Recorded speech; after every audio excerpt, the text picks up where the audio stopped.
All right. Well, it is 7:01 p.m. I think we probably ought to go ahead and get started because we're going to try to wrap things up in right about an hour. So we're planning to draw this webinar to a close. In the meantime, again, good to welcome all of you to Missouri State University. This is our Residence Life and Dining Services virtual webinar. And we've got some terrific folks here from that office who are going to tell you all about what it's like to live at Missouri State. I think you're going to find a lot of great information tonight. I might mention just a little bit of housekeeping. If you have a question for us, please go ahead and put it in the Q&A. And we have folks who will be answering questions in the Q&A, as well as tossing out some questions to our panelists to answer live. There'll be opportunities. If you see a question in there that you particularly like, you can go ahead and upvote that question, and we'll be able to see that, and we'll try to do our best to answer all of the questions that we have tonight, but we'll pay particular attention to those questions that appear to be the most popular. So again, good to welcome everybody to this webinar. With that said, I'm going to turn this over to Angie Strider, who is going to be doing, I think, a presentation for us, if I'm not mistaken, and then starting that process of answering questions. So Angie, great to have you with us tonight. Thank you. Thank you for the introduction, Sean. So I just want to start by kind of sharing a little bit of information with you about Missouri State University and what it's like to live on campus here. And like Sean said, we will also have time at the very end to answer any questions. So I've got a team of folks who are on with us tonight who will be answering questions in the chat. And so hopefully you'll get those questions answered in the chat version, in the live version, or if there's any questions we don't get to for any reason, we will answer them as soon as we can here in the next couple of days. So do know that we will get to everybody's questions tonight. We want to help you understand what it's like to live on campus, share some relative information with you about our housing contract that is open right now that you can fill out if you're joining us here this fall, and answer any questions you might have. So we'll go ahead and get started with some basic information about residence life. So I'll go ahead and start by sharing my screen with you and the presentation that I have here. So hopefully everyone can see that. And I'm going to go ahead and share kind of the presentation version, if you will. So Residence Life Housing and Dining Services is kind of an encompassing umbrella. And we do have a housing policy that states that all single students under 21 years of age who have earned fewer than 27 hours of transferable credit after high school graduation are required to live in university housing. Now, you might be thinking, if you're planning to live with a parent or grandparent whose permanent full-time address is located within 45 miles of MSU, then you'll want to request to live off campus before the semester begins. And there is a form for that, and you'll click the Commuter Exception form. So those of you who are going to be commuting, there is a form for you that you're going to want to complete before you attend orientation with us on campus. So do know that form is located at our reslife.missouristate.edu/forms. So if you get to our main page, you click forms on the left-hand side and it'll kind of navigate you to that commuter exception form. Also know there's a number of benefits to living on campus. So I was lucky enough to live on campus all 4 years, and I loved my experience on campus. And I can kind of share with you my journey as well as we proceed through the presentation. But there's a number of benefits to living on campus, including living close to classes, making lifelong friends, all the great campus resources we have, lots of leadership opportunities, great facilities, access to numerous staff. We also have better retention, living learning communities, and the ability to enjoy nutritious, delicious food. So I'll kind of talk about all of those things today in my presentation. First, I want to start with student success. So we understand it is critical to support the students outside the classroom in their academic endeavors. And a number of ways that we do that is through study spaces within the residence halls, computer labs in each of the residence halls, a dedicated ResNet technology help desk just for students who live on campus, and established quiet hours, and a number of other things. We also provide experiences to help enhance what our residents learn in the classrooms as well. Sometimes we even bring in faculty members to help students do study sessions and prepare for tests. But you don't have to take my word for it. In fact, we actually have over 15 years worth of data that shows that students who live on campus outperform their peers who live off campus. And that trend continues for freshmen, sophomores, juniors, and seniors by making higher GPAs. We also have the data that shows students are more likely to retain from their first year to their second year, as well as more likely to graduate. So kind of any way you slice and dice student success, students are going to be very successful when they live on campus with us in a number of different ways, really based on a lot of the different supports and safety nets that we put in place that I'll kind of talk about in just a minute. So we have 15 great living learning communities. We do have two types of living learning communities. So your students who are interested in living with other students who might be in the same major, for example, we call those academic-based living learning communities. One example of that would be our Bears Business community. So students in the Bears Business community are all business majors. They're all taking oftentimes the same classes. They're also oftentimes, studying for the same tests, have the same faculty members. And so it's a great way to really live and learn together in that way. We also have theme-based living learning communities to choose from. So for example, your student might be passionate about sustainability and Mother Nature. For example, those students who live on that floor will often do fun things like going kayaking.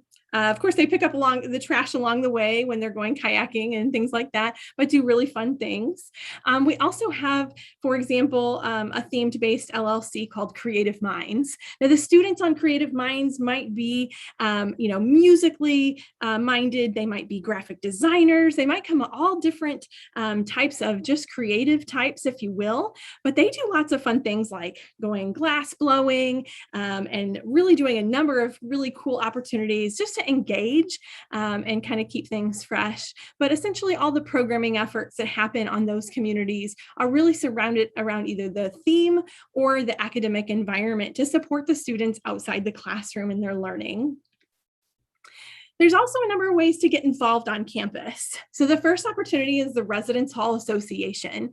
Now, the Residence Hall Association, I kind of liken that to like a student council in high school. It's where a group of students get together. They are the voice of the residents on campus. They also attend regional and national leadership conferences, and they also happen to support the Convenient Linen program. But it's a great way for students to really build that set of leadership skills on campus and get to do programming for all 4,000 students. So it's a lot of fun. Now, if your student is interested, or if you're interested in maybe taking a smaller step, we actually have something similar called hall councils in each one of our residence halls, where those hall councils get to plan fun social and educational events, and they're really the voice of the students within the building. I was a part of a hall council whenever I was a freshman here at Missouri State University, and I loved my experience so much, I actually became an RA. So lots of great opportunities to get involved and really build those leadership skills. In residence life alone, we also hire a number of students on campus for employment opportunities or student employees. In fact, we hire over 150 front desk workers alone to help work our front desks. So it's really convenient to essentially just kind of walk right downstairs and be at work. So it doesn't get more convenient than that. And so we would encourage students to gain employment. It's also a great way to offset the cost of college. And so we would just encourage you to get involved and take one of those opportunities that we offer within residence life. We also employ students who are part of our ResNet Technology Help Desk. Now, these are students who are typically computer science majors or information technology students, and they work alongside our full-time folks to support the students' needs within the residence halls. We also have some really cool t-shirts in residence life, and so we hire student graphic designers to help us design some of those cool t-shirts, and of course our facilities assistants as well that just keep our buildings running. Now, I mentioned earlier, I was a resident assistant. I really enjoyed my freshman experience, honestly, on campus, and I wanted to stick around. And so the resident assistant is really there. We have a resident assistant on each floor within residence life, and they serve as a resource for students. They're there to assist in the transition to college and plan plan fun events. I really enjoyed though my first year, and so honestly I stuck around, but the RA experience is also a great way to offset the cost of college because RAs do get free room and board, a bookstore voucher, and a monthly stipend. So it is another great way, again, to consider getting involved on campus and also just kind of improving your overall experience. I will share with you, in addition to those RAs, we have a number of staffing within the residence halls. So we have assistant hall directors who are graduate students who live in the buildings. And those are the folks who work with our hall councils to really build those leadership skills. Those folks are actually in our master's program here for our Student Affairs and Higher Education master's program. So their career is that they want to ultimately work with college students. So it's a perfect dynamic for them to get to do so and build those leadership skills with students right out of the gate. We also have hall directors who are master's level full-time individuals who live in the buildings, and they're responsible for the major administration of the building. They are a great resource to students as well. So if, let's say, there's a roommate conflict or something that comes up that those RAs maybe just can't quite resolve, the hall directors are there. We also have a number of other staff members who are on call with us, and that's our custodial team, our maintenance staff members, and essentially just kind of a well-rounded set of staff members who are here 24/7 to support your student, no matter the need, day or night. A few things that are common to all of our residence halls. We do have 24-hour front desks. Our 24-hour front desks are actually staffed by full-time staff members as well as students. And so we have full-time staff members that cover the desk between midnight and 5 p.m. And then we have students who work those evenings and weekends to just supplement those hours. But we do have 24-hour front desks. So someone is always at the front desk, essentially, that you can go right downstairs, ask a question, pick up a package. Sometimes those Amazon packages that roll in at our front desks, I'll tell you, there's a lot of them. So, but our students can go right downstairs to their front desk and get their mail, their packages. They can check out pots and pans, even cleaning supplies like vacuums or Swiffers, things like that. Now, oftentimes, you'll see even the students who take those pots and pans and they go right downstairs to their community kitchen and bake cookies or something like that. So it's a lot of fun to see just the amenities that we offer that are available for the students right there at their convenience. We do have 24-hour computer labs in each one of our residence halls. And you might be thinking, I'm bringing a laptop. I'm not going to need that computer lab. However, technology fails. And when it does, we're here to support you. So if you're in the middle of that test or you're trying to get that homework assignment done and you're having technology issues, you can run down to your 24-hour computer lab right in your own building and finish that assignment. It's also a great space for students to collaborate on projects and things like that. We do also offer free laundry on campus in all of our residence halls. All of our residence halls are tobacco free. We have central heating and air. We actually provide the refrigerators and microwaves in all of our living units on campus so that you don't have to bring your own. We also provide a wired Ethernet connection in each student room per student. So each student has their own dedicated wired connection, as well as Wi-Fi throughout our residence hall system. All of our beds are 80-inch extra long twin beds. So if you're already thinking about graduation gifts and what that list looks like, you might add 80-inch extra long twin size bed sheets to it. And on our campus, we actually cut the cord a few years back from traditional TV cable services. And we offer what's called TV streaming. So we have a Philo TV service that allows students to watch TV on their phone, tablet, or on their computer or on their TV by way of Roku. And they can do that. They have 20 hours of recording time, 80 HD channels. So honestly, there's just no shortage of entertainment on campus. But with that subscription also comes the HBO Max. And so that's all included and free for our students who live on campus. We also encourage students to bring their smart home devices. So we have a way in which students can connect their Amazon Echoes or Fire Sticks or those other smart home devices that they might bring with them through what we call our MSU home device. Essentially, it's a way in which they can connect those devices using a pre-shared key.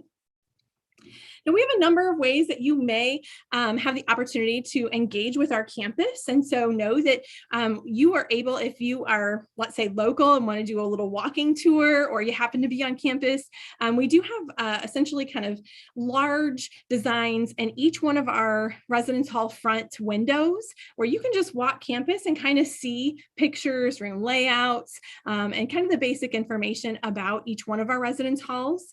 We also have our virtual tours, which you can take online. So if you go to our university virtual tour, there is a residence hall stop there in which you can see lots of 360 photos of our residence halls. You can see videos of our residence halls. You can see lots of stills, things like that. And then, of course, we also have on our website, we have videos of each one of our residence halls that'll kind of give you a walking tour of that building, especially if you want to watch it a couple times and kind of take in all the details. Feel free to check it out. We would encourage folks to look at least one traditional style hall and one suite style hall, just to kind of get a sense of all of our different facilities. Now, some of you might actually have either just been to our showcase event, or maybe coming to one of the upcoming showcase events here in the fall or the spring. And so that might be another way in which you explore our facilities as well. Or, of course, if you work with admissions, you can get a tour where you'll get a tour of our residence halls, an in-person tour, so you can kind of see things for yourself. So we would really encourage you just to kind of explore what we have to offer. That'll really help you make some of those decisions as you're preferencing the different building options within the housing application. So one thing we're really excited about this year is our new residence hall. So we do have a new residence hall coming online this fall of 2022. It is very similar in nature to Woods House. So if you're looking for kind of an idea of what it looks like, it is similar, only it's also going to have a parking garage. So there's going to be a parking garage. And then on top of that is actually going to be the 3 floors of residential spaces. On the first floor is also going to be a dining center. So it's going to be a convenient building, if you will, kind of having lots of different amenities housed within. Now you can see a lot more photos. In fact, we actually just got into the building to take lots of photos. I guess it's been a couple weeks ago, and we've posted all of those on our website. So we would encourage you to check that out. Lots of photos, videos, just to kind of get an idea of how that construction is coming along. We're very excited about this new residence hall, and you can already preference that new residence hall in your housing application. So some information about housing and meal plan choices. So rates for housing and meal plans range from $43.97 to $58.32 per semester based on this year's academic costs. Now, you can check out our rates page because there are differences between the buildings, the style of buildings, whether a building is open or closed over winter break and spring break, that impact those rates, as well as privacy. You know, a suite style is going to be more expensive than maybe room style, things like that. So check it out. There's lots of different options to choose from. In fact, we have so many different types of housing. I would really encourage you to explore either our website or if you're able to get here in person to check out our facilities. Because even if you say, oh, well, I really want suite style, we have 2, 4, and 6-person suite styles on campus. So it's important to just kind of know what you're looking for.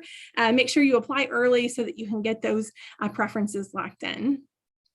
Also, with regards to meal plan choices, you have kind of 2 different portions to your meal plan. The first portion is your swipes per week that you utilize in the dining centers. And so your options are either going to be 10, 14, 19, or unlimited meals per week to use in the dining centers.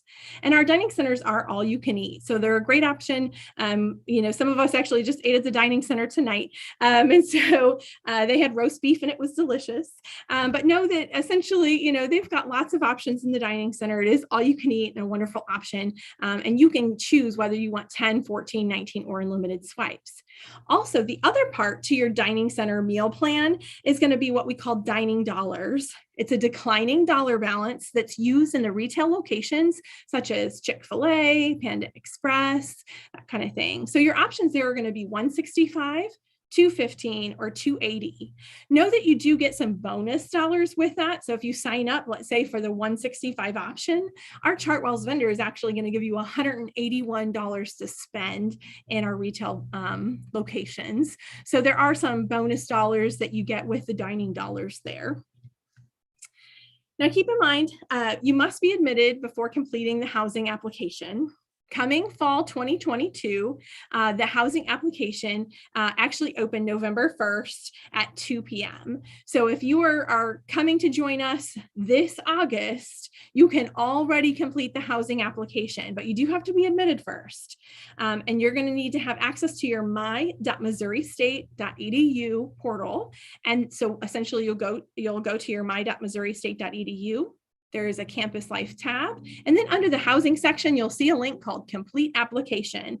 And so you'll be able to start the application there.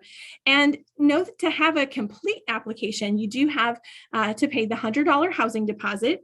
The meningitis requirement needs to be met. So you might need to think about mailing in your meningitis vaccination information to our Majors Health and Wellness Center. And then your parent co-signature will also need to be on file if the student is under 18. So keep in mind a few things. Housing assignments are emailed to your MSU email, and that's the last day in May based on when you completed your housing application. So there is benefit to getting that housing application turned in early. So we would encourage you to start it as soon as possible. Again, so keep in mind, there's a few other pieces to know. Once you've completed your application, that application summary can take a business day or two after you complete it to update because it's manually updated in our office. A roommate group can also be completed after both students have a complete housing contract. So keep that in mind that you and your preferred roommate are both going to need to have a complete housing application to be able to preference each other within the portal. And we do consider the order of assignment will be an average of those two students' application completion dates. So we would encourage, if you've got a friend that you know is coming to Missouri State and you know you want to be roommates, encourage them to get their housing application done early as well as yourself. So that way you can preference each other and be in the queue. Also note, some folks ask us, well, is there any flexibility on assignments? Know that after assignments have been made, you can actually change your housing assignment through July 15th based on the spaces available at that time. So essentially, the next steps for you are to make sure that you've gotten admitted, complete your housing application, attend our student orientation advisement and registration program, move in, and simply live like a bear. So hopefully that gives you a little bit of an overview of what we have to offer on campus, a little bit of information about our housing application, and I'm hoping that maybe I can take some of your questions next. My guess is that we've got a number of questions in the queue, and hopefully you'll just kind of keep asking those questions. Like Sean said, we'll go till 8 o'clock answering any questions you might have and kind of go from there. So I'm going to go ahead and stop my screen share here. And then I've got Rachel in our office who's going to share with us some of the questions that we can answer live. Hi, Angie. We've got some great questions this evening. Wonderful. First, a clarification of the housing policy. For the 21 years old and the 27 credit hours, is that both or either?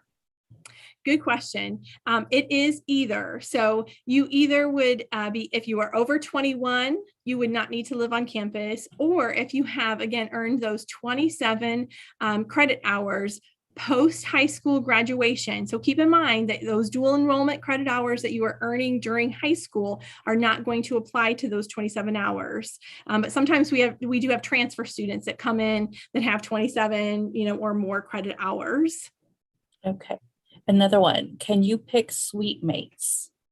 Good question. So we don't allow students to pick suite mates, but you can preference a roommate. I would say if you're trying to get with, suite mates and things like that, since we don't allow you to preference that on your application, your best option is really just to make sure you have the similar building preferences and things like that listed to have the best chance, but it would be at random at that point. Please explain the difference between community style bathrooms and single user private bathrooms. That's a great question. So I'm actually going to kind of describe all three types of bathrooms that we have on campus just to kind of give you an idea of what we have. So we have what we call suite style bathrooms, where there is a bathroom in the space in which you live. So you might simply walk out of your bedroom and there's, your bathroom. And you might share that with, one other person, 3 other people, or 5 other people in a suite style. So in suite style bathrooms, again, you just share it with a small group of folks. Now, you would be responsible for cleaning that bathroom. So that's a question that might also come up. We have what we call community style bathrooms, in which that's going to be Freddie and Wells, in which you simply walk into the bathroom and there's going to be, let's say, stalls on the left and stalls on the right. And you've got essentially your toilet stalls on the left and your shower stalls on the right. So essentially that's going to be the community bathroom, where you do have to leave your room, walk down the hall, and then you're going to be in the bathroom in kind of a in that type of setting. We then also have something kind of a hybrid of both. We call them single user private bathrooms. This is the bathroom style that's in Woods House, but also the new residence hall. So I would encourage you to check it out. Essentially, you still have to walk down the hall to get to the bathroom. However, when you walk down the hall, you might see 5 doors, and behind each fully, floor to ceiling lockable door is a toilet, sink, and shower, a toilet, sink, and shower, a toilet, sink, and shower, a toilet, sink, and shower. So you have that privacy, but you do still have to walk down the hall. Now, those are also cleaned by our custodial staff members, and toilet paper provided in those, just like our community style bathrooms. So there are definitely some benefits to those bathrooms that students enjoy. I would say, those single user private bathrooms are kind of a hybrid of our suite style and community style. Perfect. Kind of building off of that, are the buildings co-ed? So are the bathrooms co-ed? That's a great question. So in our suite style, you simply just share the bathrooms, of course, with those in your suite.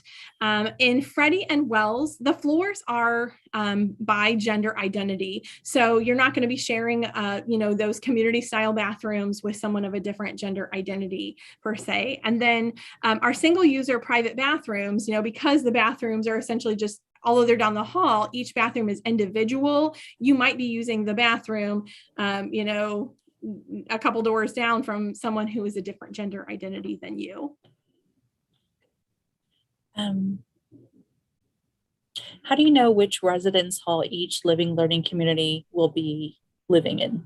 That's a great question. To know more about which living learning communities our residence halls are located in, we have that on our website, so you can check there, but it's also in the housing application. So when you go through the housing application, mymissouri.state.edu, housing, our campus life tab, and then, complete my application, it's going to walk you through, hey, are you interested in living learning communities?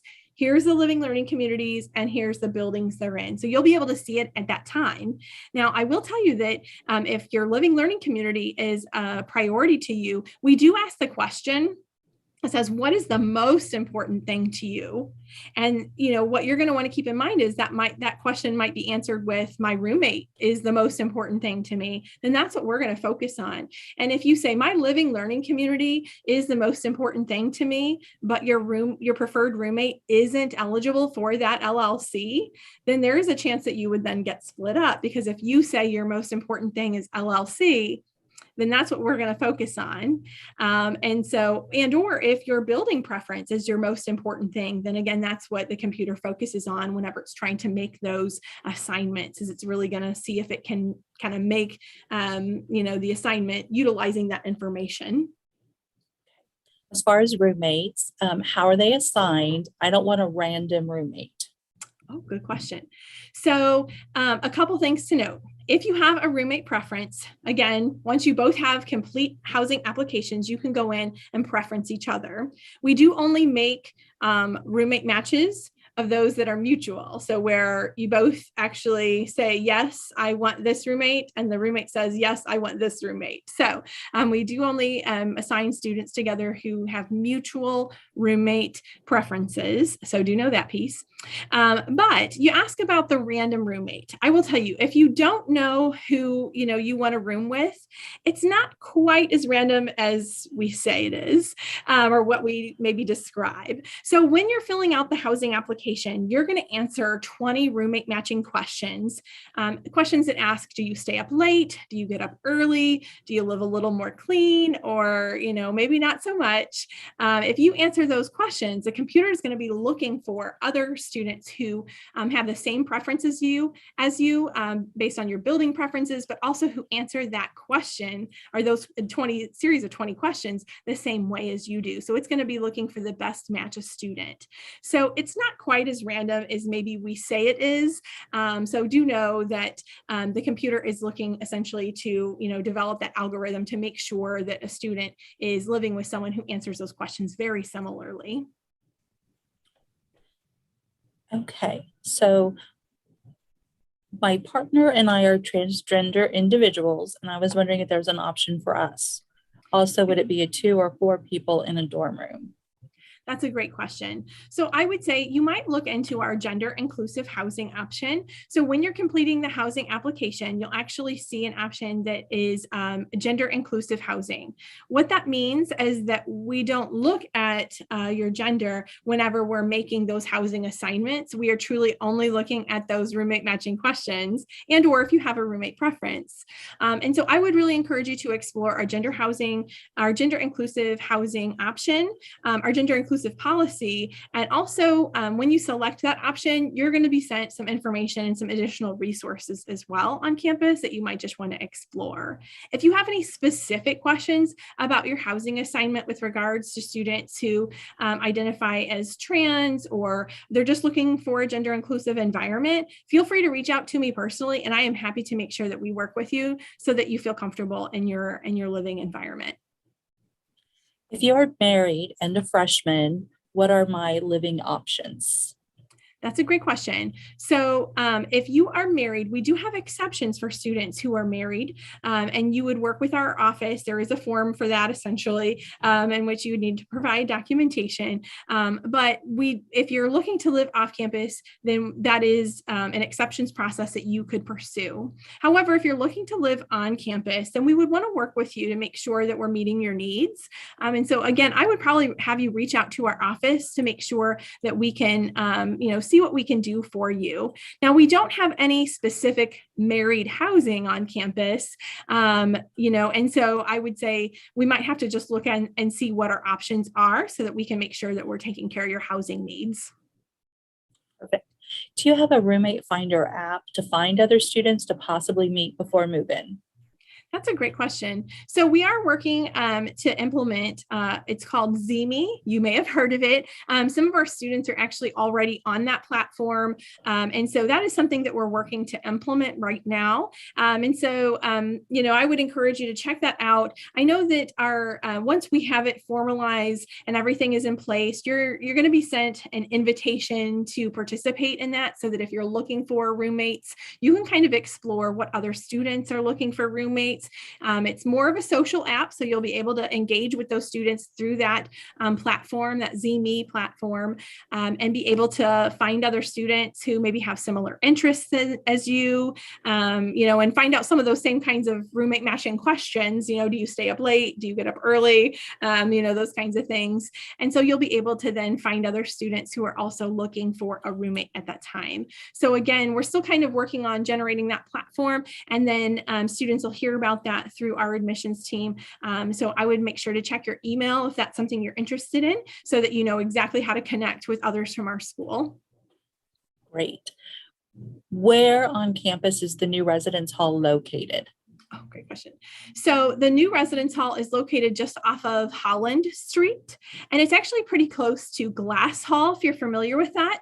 So, I think we're probably going to end up having a lot of students who are business majors who are going to want to live over in that new residence hall. So we would encourage you, to check out what living learning communities we have over there, but it might be very convenient for students who have classes on kind of the west side of campus. It's near a soccer field, if that also gives you some perspective. So it's kind of a great location, very close. It's going to be right near the Bear Line. And so lots of options for students to be able to live close, to their classes and also be just kind of close to the action, if you will, to the rest of campus. Great.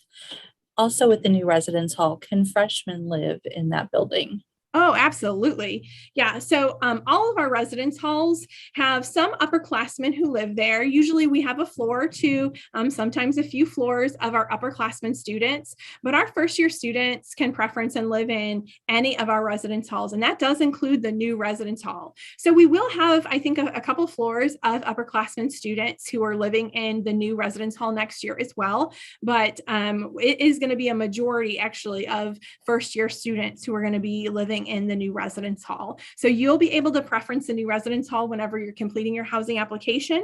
You'll be able to see that building option. And so you can just simply select that as one of your building preferences. Perfect.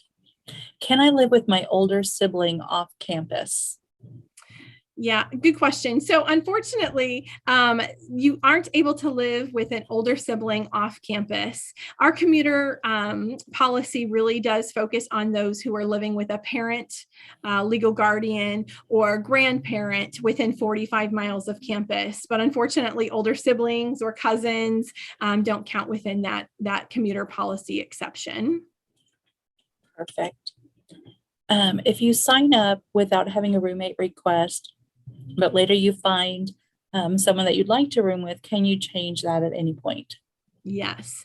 So you'll actually be able, once you complete your housing application, you lock in your date. So that's why I would encourage you to go ahead and complete that housing application sooner than later. And in fact, you have all the way up until May 1st to cancel your housing application and still get that $100 housing deposit back. So we know that that'll give you a little bit of flexibility if you're still kind of, thinking about all your options. But know that once you lock in your housing application completion date, that is your date. So you can update your roommate preference if you find a student next semester, that you want to live with. You can update your meal plan preference. You can update, your building preferences. Let's say you haven't yet taken a in-person tour, but you want to go ahead and complete that housing application. You can do that now. And then, if you visit campus and you say, oh, I think I want this building over this building instead of this building over this building, you can simply just go online and update your preferences, and that won't change your application completion date. So you'll still be locked in with that date for your housing assignment. Perfect. To continue off of that, can two roommates pick their suite mates if we wanted the room with 6 people? That's a good question. Unfortunately, we don't allow suite mate preferences. We only allow roommate preferences. And really the reason why we do that is so that we can try to get as many students at least their roommate preference as possible, and so that we're able to do the best we can with that piece. So unfortunately, you're not able to request a suite mate preference at this time. I have food allergies. Do I need a meal plan? Good question. So if you have food allergies, I would recommend a number of things to consider. So again, there are 2 parts to that meal plan. There's the 10, 14, 19, and unlimited options. And then of course, there's the retail option. Some of our students, who have an accommodation may want or need one or the other, but not both. So if you have an accommodation that you're needing, I would really encourage you to reach out to our Disability Resource Center and talk with them about what you're needing, so that they can make sure that they are meeting those needs. And or our Majors Health and Wellness Center can also answer questions about meal plan accommodations and things like that. However, know this, our dining center is very used to making different types of accommodations for students. So for example, I learned a few years back, and I had been eating in the dining center for years and never even thought to notice, but like all the purple handles, they said, were I think gluten-free. And I thought, oh my gosh, that's just something that is so seamlessly worked into the dining center, you wouldn't even realize it. And so I will tell you, with kind of that universal design principle of working in those ways in which they can meet students and their allergy needs. Some students might be allergic to shellfish or red dye number 7, or all kinds of things that the dining center has shared with us over the years, with regards to allergies and things.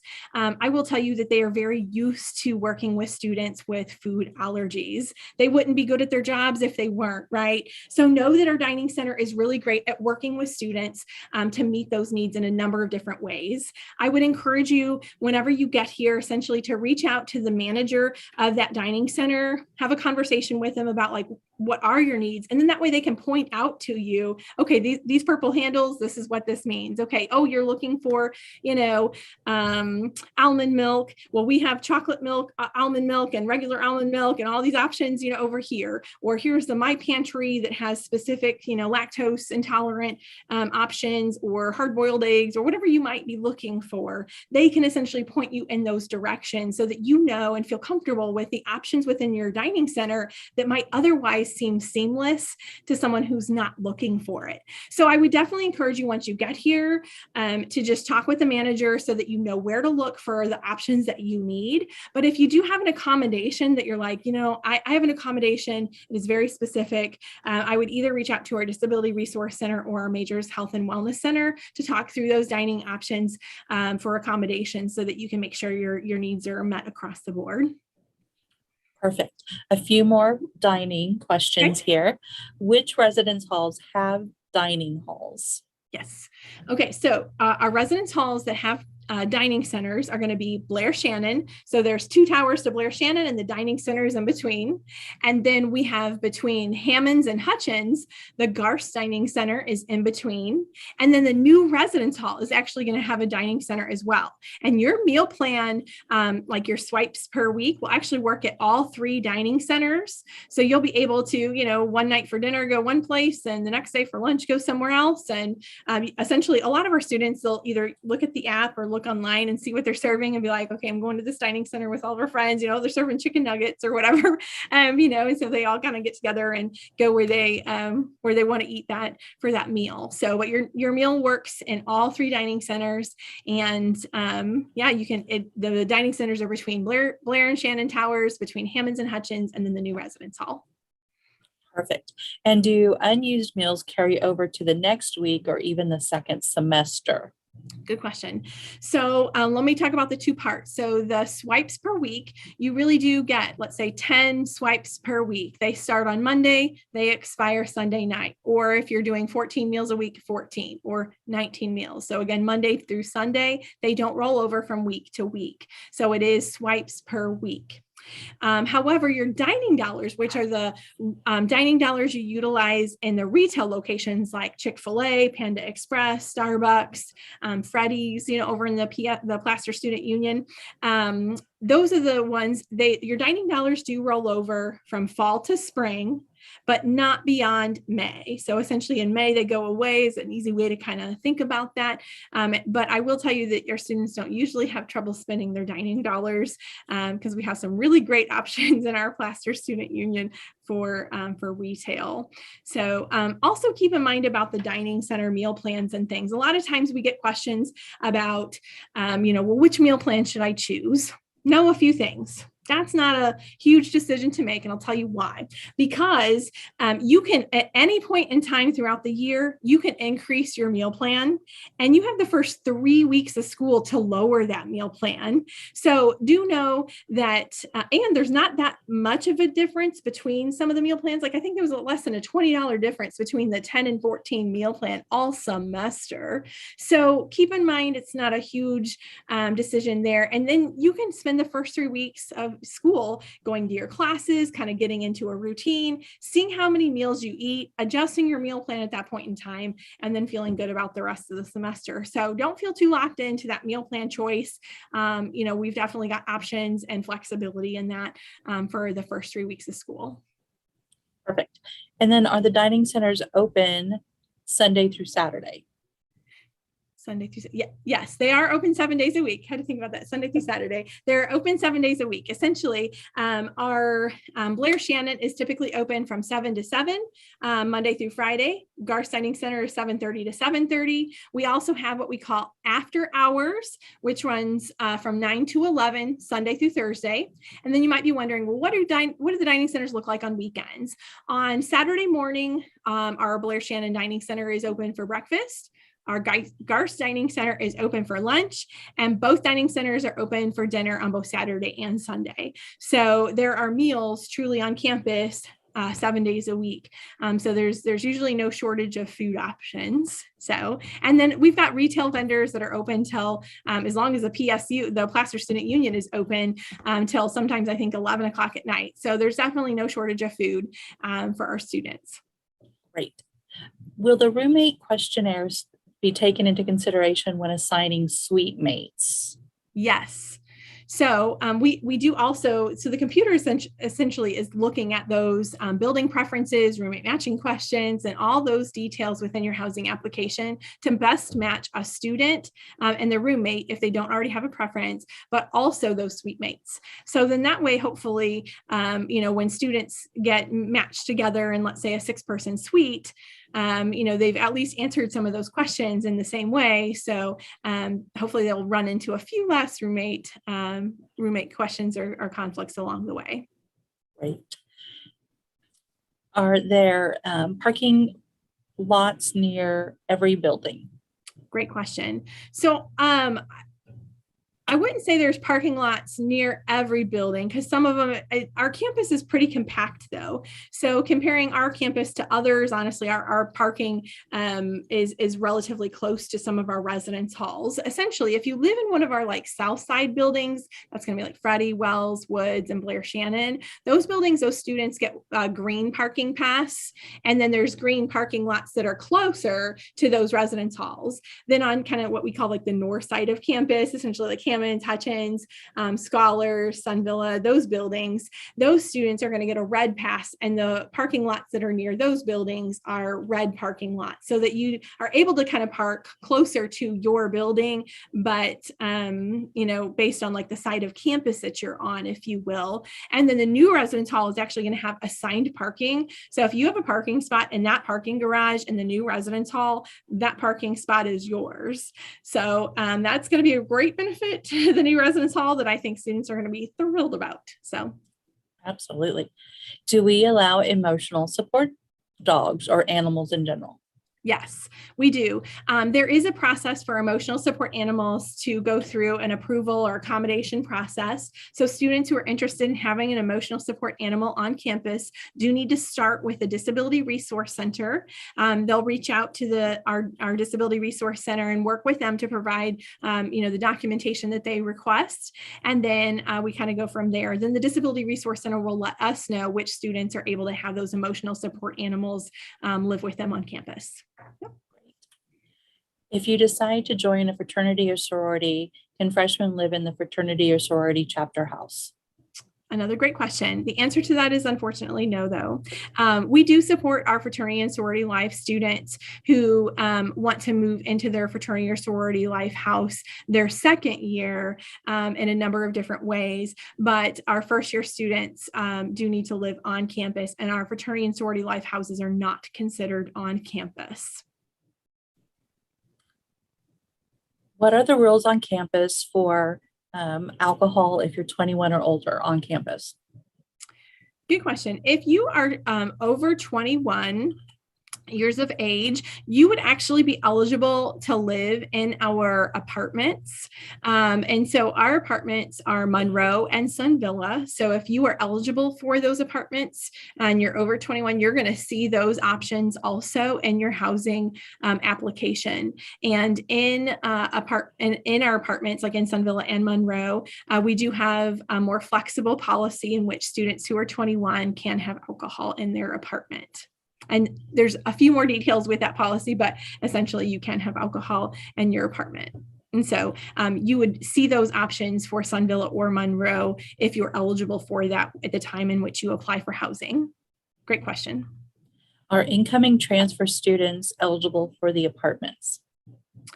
That's a good question. It does depend also on your age and the number of transfer hours you're bringing in. And so our apartments are typically our upperclassmen students, essentially those students who may be with us their second, third, or fourth year. Sometimes our transfer students who have more than 30 credit hours, or our students who are over the age of 21 are going to all see the Sunville and Monroe apartments options to preference and their housing application when they apply. So if essentially the computer is smart enough to know if you're eligible for it. So if you see those options, you'll be able to preference it. But if you're not eligible for the apartments, then you won't see that in your building preferences when you complete the housing application. Great. I'm a transfer student. Do I live with freshmen?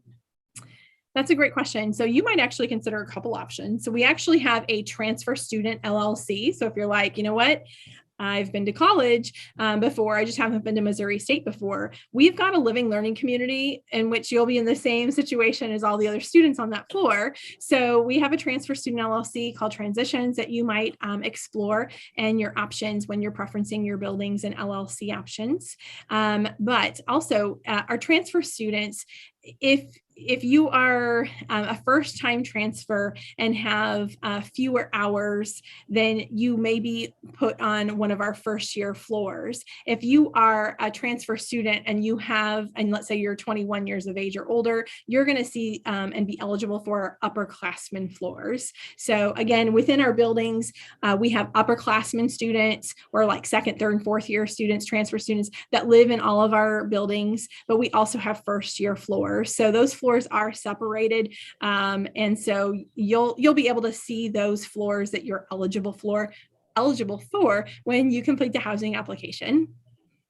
Great. What is the visitor policy on campus? Great question. So students can have visitors and guests as long as everyone else in that shared space, like your roommate, your suite mates, are all okay with those guests. So essentially your best way to kind of communicate that is to work with your roommates and suite mates to make sure your peers are open to the guests that you're looking to have visit. But students can have visitors. We do ask that if they're staying overnight that they register at the front desk. So if there were an emergency, we would be able to account for all the individuals in that building. Great. I don't want a roommate. So can I buy out a space or are there single person rooms? Great question. So we do have a very limited number of single person rooms. They do exist though on our campus and let me think, we have some in Woods House and a couple other spaces, but they're very limited on those one person rooms, essentially rooms designed for one person. However, we do have the option for our incoming folks to, if they're interested in, we call it buying out as a private, like a 2-person room as a private. It means that it's a room the size made for 2 people. You have the furniture for 2 people, but you are able to buy out a space as a private room if you'd like to lock in and say, I would not like a roommate. I will tell you that does come at a time and a half the cost. So I would encourage you to make sure that you do check out our Residence Life Housing and Dining Services page, our rates page, so that you're fully understanding of that. But that is an option that you'll be able to preference as you complete the housing application. So it'll ask you, are you interested in a private room? Are you willing to pay that time and a half? And if you are, you'll be able to preference those 2-person rooms as a private to buy out the room within the housing application. You'll be able to preference those. Great. Someone has a question about becoming an RA. When would you be eligible to be an RA? Great. That's a great question. So I was an RA, as you heard earlier. You were able to become an RA after you've lived on campus for 2 semesters. So essentially your second year on, you can be an RA. However, the interview process and the time in which you would apply to be an RA is actually coming up really soon for our students who are current students and going to be sophomores next year. So essentially, typically around November, December is when we start putting out some publicity for our students who want to be RAs for the following year.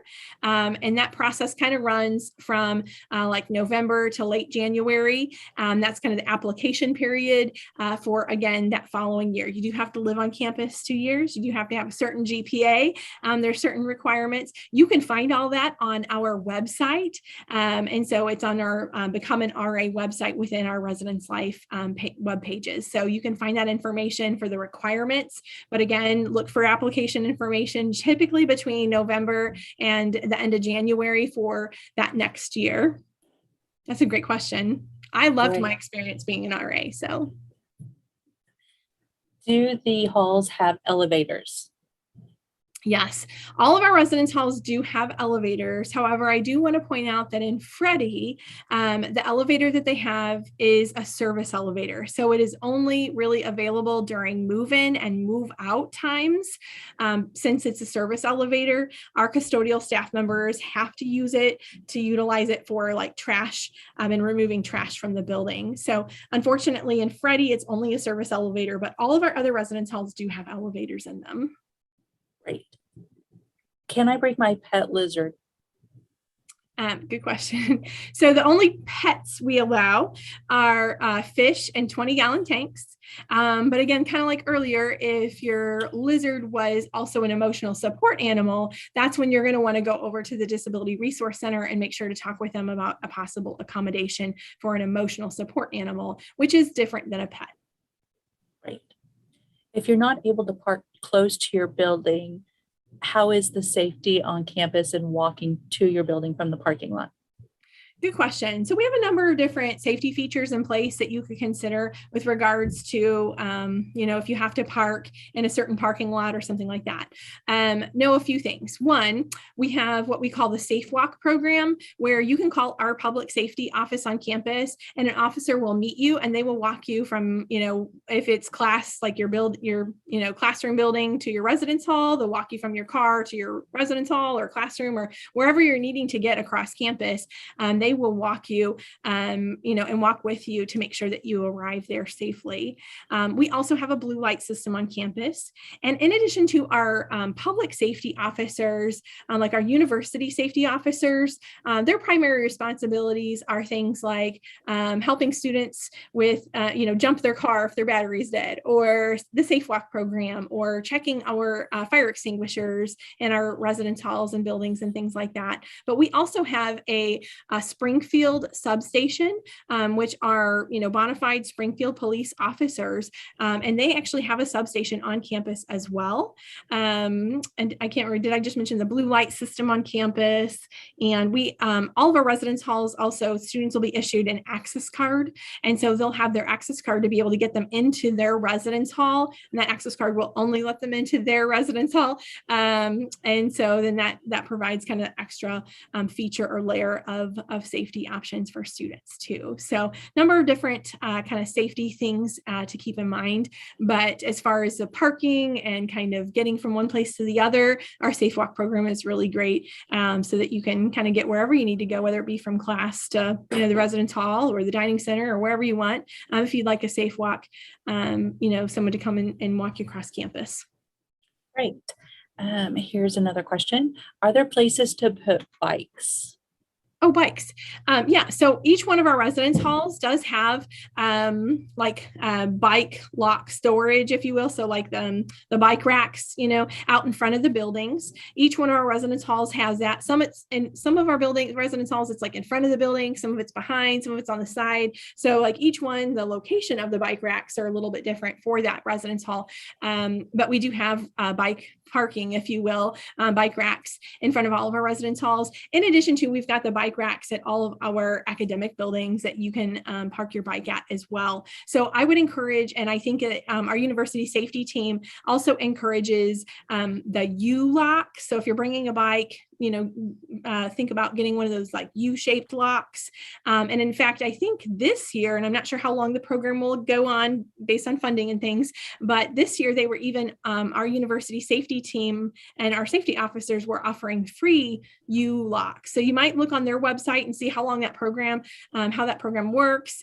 And we would also encourage you to register your bike on campus. So essentially, our university safety officers will help you register your bike. They'll take the serial number. So then that way they also know this bike belongs to this individual. And then, like I said, this year they were even giving out free U-shaped locks, but I know that's a type of lock that they do recommend just anywhere on campus or in the Springfield area. You're going to want to have one of those bike locks with you. Great. I have a medical accommodation. How is that considered when doing my housing assignment? Oh, great question. So essentially, if you have any accommodation with regards to housing or dining, you're going to want to first reach out to our Disability Resource Center. You'll have a meeting with one of their team members, and they'll kind of talk through like an interactive process to understand what your needs are. And then they'll help identify what those needs are in the classroom, but also in housing. And then they let us know. And so if, our Disability Resource Center says a student has a certain accommodation or a need, we're going to make that happen. So, if they say you need a private room or something like that, we're going to make sure that that you have that, or whatever the case might be. So I would encourage you that if you've got any kind of medical need, or, let's say you need a roll-in shower, or, a flashing strobe in your room, communication device, any of those kinds of things related to your housing, reach out to the Disability Resource Center, and they'll make sure to communicate with us on what your needs are. Great. And that is all the questions we have. So we are good. We nailed it time-wise. Okay, good deal. Well, it is right at 8 o'clock. So I really just want to thank everybody for their time tonight. And do know that if there are any outstanding questions you think of, maybe tomorrow or the next day, feel free to reach out to us. We would love to answer your questions so that you feel good about living on campus and knowing what your options are, and any help you might need filling out that housing application. So thank you. I'd like to commend Angie and her outstanding staff for doing such a great job presenting great information here tonight. And boy, answering questions fast. There were a few times where I tried to get on to answer some Q&A questions, and I barely get started and they were already answered by the staff. So really outstanding job tonight. I do want to mention that this video will go up on the Missouri State Admissions YouTube channel here, hopefully within just a couple of days. So if you need to review this information, you can do that there. Or if there's somebody who didn't get a chance to watch tonight, maybe you had a parent or a student who would want to see this and wasn't able to join us, we will present the video in its entirety there. As Angie mentioned, if you all have questions in the future, please let us know. You can always contact the Office of Residence Life and Dining Services. Likewise, you're also welcome to contact the Office of Admissions. That email address is admissions@missouristate.edu. You can always also contact us by calling us, or you could even book an appointment to talk to an admissions representative if you go to missouristate.edu/contact-rep. Angie, anything else before we draw to a close tonight? I think that's all I can think of. I just appreciate everybody's time and know that we are excited to have you on campus. Absolutely. We're looking forward to welcoming you to Missouri State. Please let us know if there's anything else that we could do for you in the future. And thanks to all those people who joined us tonight. We had great attendance. We're so glad that you were able to be a part of this. Everybody.